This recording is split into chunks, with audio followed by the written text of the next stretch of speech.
My stepmother smiled as she handed me a single black trash bag. "Pack your things. You have until sunset." I stared at her, convinced this had to be some kind of joke. My father had been gone for only 3 weeks. The funeral flowers hadn't even died yet.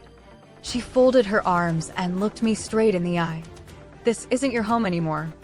I had nowhere to go. No savings. No family willing to take me in. So I walked out, carrying everything I owned in one trash bag. She thought she'd erase me from her life forever. She had no idea.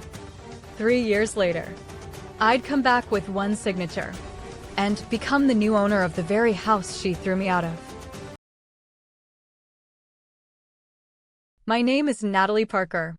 I'm 31 years old, and I live in Seattle, Washington. If you drove past my house today, you'd probably assume I'd inherited it. It's a beautiful craftsman home on a quiet street with a wraparound porch, fresh white trim, and flower beds that bloom from spring until late autumn. The neighborhood is peaceful. Kids ride their bikes after school. Neighbors wave when they walk their dogs. It's the kind of place I dreamed about when I was younger. But the funny thing is, I didn't grow up in a house like this. More expensive. Yet somehow, it never felt like home. Because a house only feels like home when the people inside make you feel like you belong. Mine never did. At least, not after my stepmother came into my life. People always assume evil stepmothers only exist in fairy tales. Until I met Vanessa Morgan. She married my dad when I was 12. At first, she seemed wonderful. She baked cookies. That sentence stayed with me forever. 3 weeks later, he was gone. People hugged me, told me how sorry they were, shared stories about my father. Everyone kept saying how heartbroken she looked. Only I noticed. She never once looked at me. After the service ended, I stayed behind. The cemetery slowly emptied. I knelt beside Dad's grave. "I'll make you proud. I promise." Then I walked away, not knowing my entire life was about to change. For the next 2 weeks, I helped sort through Dad's paperwork. Insurance documents, old family photos, tax files, business records. I assumed we'd eventually sit down and discuss everything together. She wasn't crying anymore. She looked calm, almost relieved. She crossed her arms. "What is this?" She handed me a black trash bag. Inside were the last few clothes still hanging in my old closet. I packed everything. "What are you talking about?" She looked me straight in the eye. "This house belongs to me now. You don't live here anymore." I couldn't believe what I was hearing. "My father built this house." She shrugged. "And he left everything to his wife." My heart started pounding. "No. There has to be some mistake." She pulled a folded document from her purse. "The attorney already explained everything. The will has been finalized." I reached for the paper. She pulled it back. "You don't need to read it. You just need to leave." I looked past her. Into the house where I'd grown up. The hallway. The staircase. The family photos. Everything suddenly felt so far away. "I just want a few things from my room." "No." "My mother's necklace is upstairs." "No." "My childhood journals." "No." She pointed toward the driveway. "You have until sunset." Then, without another word, she stepped inside and slowly closed the front door. The lock clicked. I stood there, holding one black trash bag, watching the only home I'd ever known disappear behind a closed door. Little did Vanessa know, that wasn't the end of my story. It was the beginning of hers. For the first few weeks, I could barely function. I went to work, came home, cried myself to sleep, then repeated the same routine the next day. Losing my father had already shattered me. Being thrown out of my childhood home felt like losing him all over again. One evening, my best friend, Rachel, showed up at my apartment carrying 2 pizzas. She looked around my tiny living room before sitting across from me. You've spent 3 weeks grieving. I nodded. Rachel leaned forward. Your dad didn't raise a quitter. He raised a fighter. That night, I opened my laptop. But to work. I accepted every finance project I could find. Weekdays. Weekends. Late nights. Early mornings.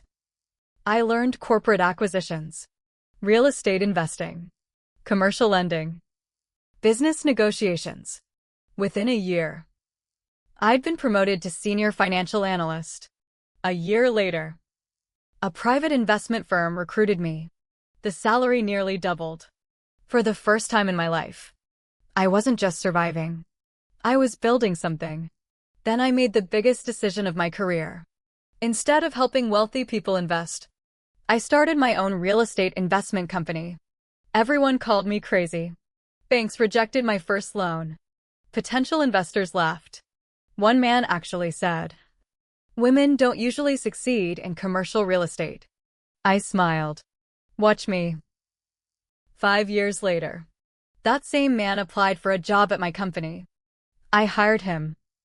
Because success speaks louder than revenge. Life slowly became beautiful again. I bought a downtown office, hired an incredible team, purchased my first investment property, then another, then 10 more. By my 30th birthday, my company owned residential and commercial properties across Washington state. I wasn't rich because I got lucky. I was successful because I refused to let pain become my identity. One afternoon, my assistant walked into my office. "Natalie, you might want to see this." She placed a foreclosure listing on my desk. The address caught my eye immediately. I stopped breathing. It was my childhood home. I read every page twice. Vanessa had taken out multiple loans against the property. She'd refinanced it again and again. Then missed payments. Now the bank had officially seized it. The house was going to auction. I quietly leaned back in my chair. Life has a strange sense of timing. 5 years earlier, I'd stood outside that house with one trash bag. Now, the bank was offering me the chance to buy it. Rachel looked at me. "What are you thinking?" I smiled. "I think I'm going home." Auction day arrived. The room was filled with investors, developers, landlords. Most of them only saw another property. I saw memories. My first Christmas. Dad teaching me how to ride a bike. Birthday parties. Late night conversations. Every corner of that house carried a piece of my childhood. The bidding started. Hands shot up everywhere. The price climbed quickly. One investor dropped out. Then another. Finally, only 2 of us remained. A developer. And me. He hesitated. I didn't. Sold. The auctioneer smiled. "Congratulations. The property is yours." I quietly signed the paperwork. This time, nobody could take that house away from me. 3 days later, I drove back. The same driveway. The same porch. The same front door. Vanessa opened it. For a second, she didn't recognize me. Then her face turned pale. "Natalie." I smiled politely. "Good afternoon. What are you doing here?" I handed her a folder. She looked confused. "What is this?" "The closing documents. I bought the house." She stared at me. "No. That's impossible." I simply pointed toward the signature page. "My name is right there." Her hands started shaking. "You can't do this." I looked around the house. "The funny thing is, you said exactly the same thing 5 years ago." She looked like she might cry. "I have nowhere to go." For a long moment, I didn't say anything.